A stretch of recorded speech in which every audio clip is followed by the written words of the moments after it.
Chair recognizes Ms. Ocasio Cortez of New York for 5 minutes. Thank you, Chair. So let's play a game. Let's play a lightning round game. I'm going to be the bad guy, which I'm sure half the room would agree with anyway.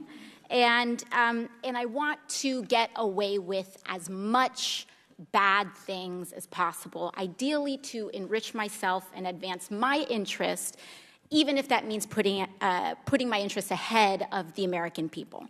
So, Mrs. Hobart Flynn. Oh, and by the way, I have enlisted all of you as my co-conspirators. So you're going to help me legally get away with all of this. So, Mrs. Hobart Flynn, I want to run. If I want to run a campaign that is entirely funded by corporate political action committees, is there anything that legally prevents me from doing that? No.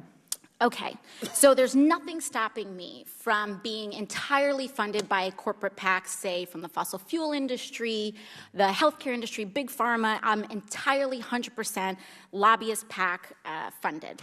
Okay, so let's say I'm a really, really bad guy, and let's say I have some skeletons in my closet that I need to cover up so that I can get elected. Mr. Smith, is it true that you wrote this article, this opinion piece for the Washington Post entitled, "These payments to women were unseemly, that doesn't mean they were illegal"? Well, I can't see the piece, but I wrote a piece under that headline in the Post, so I assume that's right. Okay, great. So, green light for hush money. I can do all sorts of terrible things. It's totally legal right now for me to pay people off. And that is considered speech. That money is considered speech. So I use my special interest dark money funded campaign to pay off folks that I need to pay off and get elected. So now I'm elected, now I'm in. I've got the power to draft, lobby, and shape the laws that govern the United States of America.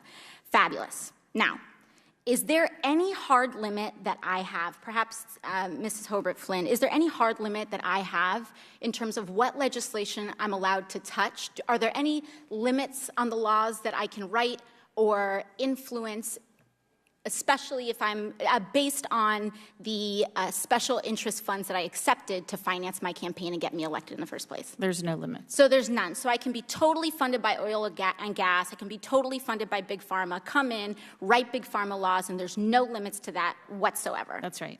Okay, so awesome.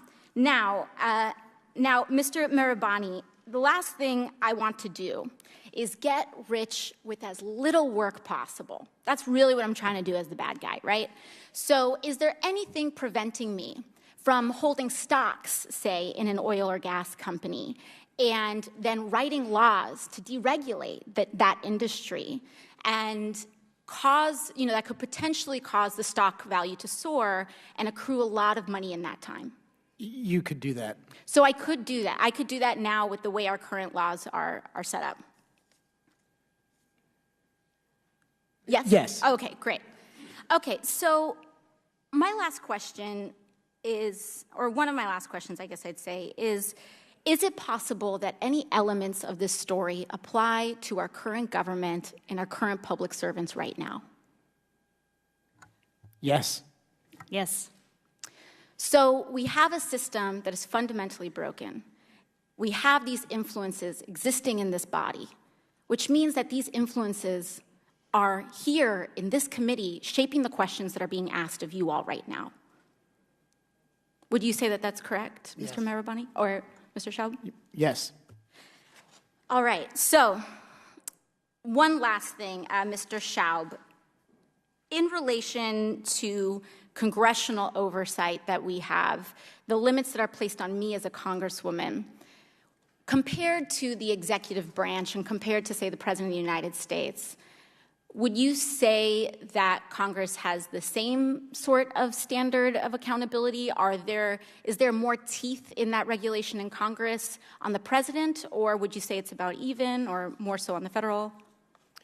In terms of laws that apply to the president, yeah, there's just almost no laws at all that apply to the president. So I'm being held, and every person in this body is being held to a higher ethical standard than the President of the United States. That's right, because there are some ethics committee rules that apply to you. And it's already super legal, as we've seen, for me to be a pretty bad guy.